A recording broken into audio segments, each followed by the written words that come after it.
I was about to get off the bus when the rear door was blocked by another passenger. I hurried toward the front door, but by the time I got there, it had already closed. By the time I made my way back to the rear door, the bus had already driven away. With no other choice, I had to ride to the next stop to get off. But as soon as I stepped off the bus, it started pouring rain. Luckily, I saw an umbrella on the ground, but when I picked it up, I realized it was broken. I tossed the broken umbrella aside and ducked under a nearby awning, only to find that it was broken too. Frustrated, I had no choice but to use the broken umbrella as I continued walking. But after just a few steps, I nearly slipped on the wet ground, and one of my shoes flew off. I asked the woman behind me to hand me my shoe, but instead, she kicked it farther away. Before long, I had finally made it to my doorstep. As I was closing the umbrella, I accidentally pinched my hand. I was furious. This umbrella had ruined what was left of my good mood. The woman nearby saw me angrily smashing the umbrella and, probably thinking I was still upset about the shoe incident, rushed into the elevator in fear. Seeing the elevator door about to close, I hurried toward it, but the woman suddenly screamed and pushed me out. I was so broken down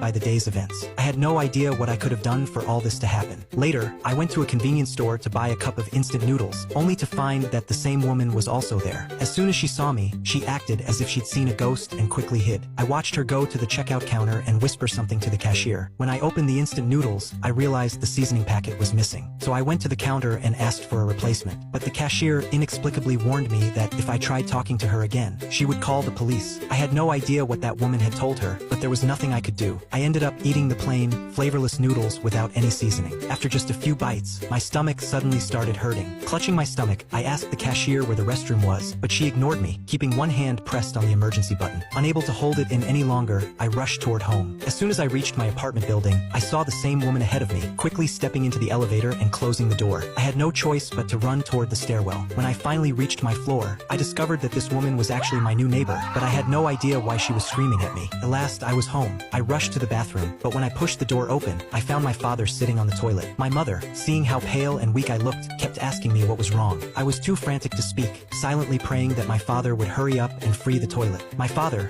thinking I had done something wrong, grabbed my arm and started interrogating me. Amid all the chaos, I grew increasingly desperate and eventually collapsed to the floor. Finally, the discomfort began to fade.